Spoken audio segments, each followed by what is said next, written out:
এই তো সেই দিন মানে সানডে মিস্টার শেখ বাজার থেকে কিছু আম নিয়ে এসেছিল।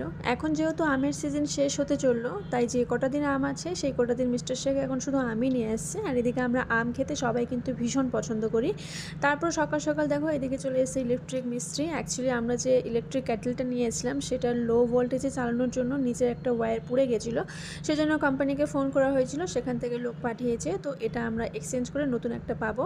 আর এদিকে দেখো এই ঝুমুরটা আমি কিন্তু দীঘা থেকে কিনে নিয়ে এসেছিলাম, যেটার কালারটা কিন্তু আমাকে লিকি পছন্দ করে দিয়েছিল। আর এটা ভাবছি আজকে আমি এখানে টাঙাবো। তো ঝুমুরটা ভীষণ সুন্দর লাগছিল। রেড কালার একটা ছিল, ওটাও আমার ভালো লেগেছিল। তারপর কিছু ফল কেটে নিয়েছি, মানে আম কেটে নিয়েছি, মিস্টার শেখকে থেকে আম দিয়ে দিলাম। সন্ধ্যেবেলা ইফতারি রেডি করছিলাম, কারণ তোমরা জানো যে আমার বাড়িতে আমার মা এসেছিলো। আর আজকে মায়ের লাস্ট রোজা। আগের দিনে একটা রোজা হয়েছিল, আজকে শেষ রোজা। আজকে আমি ইফতারের জন্য সব কিছু বাড়িতে আয়োজন করেছি। তো এদিকে দেখো সমস্ত ফ্রুটস কেটে নিয়েছি, সমস্ত জোগাড়ও করে নিয়েছি। তো আজ ব্লগটা